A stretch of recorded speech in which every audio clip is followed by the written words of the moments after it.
ରାମଚନ୍ଦ୍ର ପିତୃସତ୍ୟ ପାଳନ ପାଇଁ ଲକ୍ଷ୍ମଣ ସୀତାଙ୍କୁ ଧରି 14 ବର୍ଷ ପାଇଁ ବନବାସ କଲେ। ସେତେବେଳେ ଜାନକୀ ସୀତା ଯେଉଁ ଶାଢ଼ୀ ପିନ୍ଧିଥିଲେ ସେ ଗୋଟିଏ ଶାଢ଼ୀରେ 14 ବର୍ଷ ରହିଲେ କେମିତି?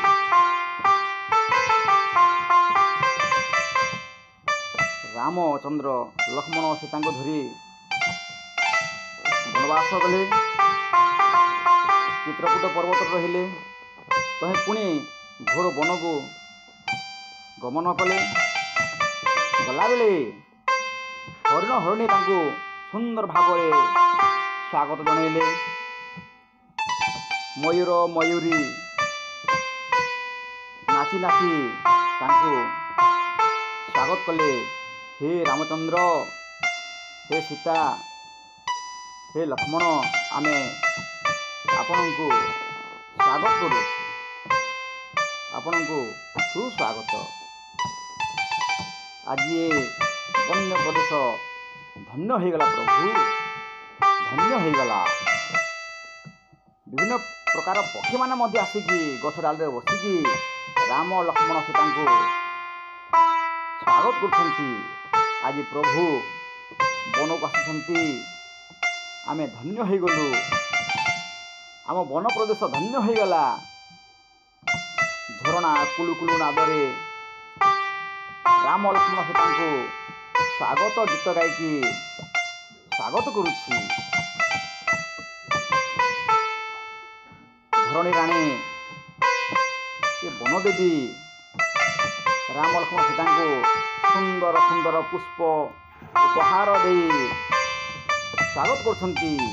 ହେ ରାମ ଲକ୍ଷ୍ମଣ ସୀତା, ଆପଣଙ୍କୁ ରଙ୍ଗ ବେରଙ୍ଗର ପୁଷ୍ପ ଦେଇ ଆମେ ସ୍ୱାଗତ କରୁଛୁ। ସୁସ୍ୱାଗତମ୍, ସୁସ୍ୱାଗତମ୍, ସୁସ୍ୱାଗତମ୍। ଏହାପରେ ରାମ ଲକ୍ଷ୍ମଣ ସୀତା ଅତ୍ରି ମୁନିଙ୍କ ଆଶ୍ରମରେ ପହଞ୍ଚିଗଲେ।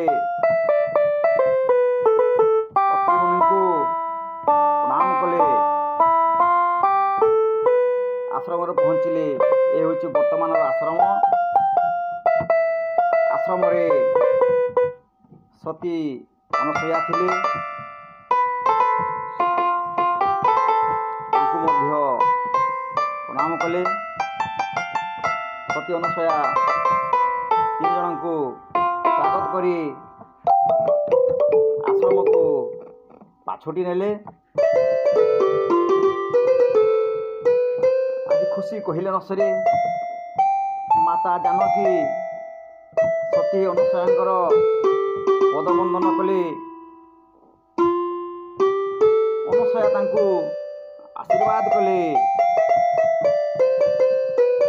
ତାଙ୍କୁ ଆଶ୍ରମ ଭିତରକୁ ନେଇକି କୋଳରେ ବସାଇ ମାର ସ୍ନେହ ପ୍ରଦାନ କଲେ। ରାମ ଲକ୍ଷ୍ମଣ ସୀତାଙ୍କୁ ବଣର କନ୍ଦମୂଳ ଖାଇବାକୁ ଦେଲେ। ସେମାନେ କନ୍ଦମୂଳ ଆନନ୍ଦର ସହିତ ଭକ୍ଷଣ କଲେ।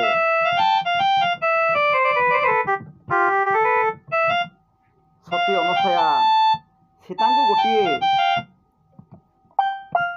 ଅମ୍ଳାନ ବସ୍ତ୍ର ପ୍ରଦାନ କଲେ, କିନ୍ତୁ ସୀତା ମାତା ମନା କରିଦେଲେ। ତୁମେ ଜଣେ ସନ୍ନ୍ୟାସିନୀ ହେଇଥିବାରୁ ମୁଁ କେମିତି ତୁମଠାରୁ ଉପହାର ନେବି? ସନ୍ନ୍ୟାସୀ ବ୍ରାହ୍ମଣ ଠାରୁ ଉପହାର ଦାନ ନେବା ନିଷିଦ୍ଧ ଅଟେ। ଏହାପରେ ଅନସୂୟା କହିଲେ, ତୁମ ବାପା ମଧ୍ୟ ଦିନେ ଜଣେ ଋଷି ଥିଲେ, ସେ ମଧ୍ୟ ଜଣେ ରାଜର୍ଷି। ବିବାହ ସମୟରେ ତୁମେ ତାଙ୍କଠାରୁ ଉପହାର ଗ୍ରହଣ କଲ କେମିତି? ମୁଁ ହେଉଛି ଧର୍ମରେ ତୁମ ମା, ତେଣୁକରି ମାର ଉପହାର ଝିଅ ନିଶ୍ଚୟ ରଖିବ। ଏହି କଥା ଶୁଣି ରାମ ଲକ୍ଷ୍ମଣ ମଧ୍ୟ ଖୁସି ହେଲେ ଏବଂ ସୀତାଙ୍କୁ କହିଲେ ଉପହାର ଗ୍ରହଣ କରିବା ପାଇଁ। ଏବଂ ଏହି ଅମ୍ଳାନ ବସ୍ତ୍ର କେବେ ମଇଳା ହେବ ନାହିଁ। ଯଦି ମଇଳା ହୁଏ ତାକୁ ନିଆଁରେ ହିଁ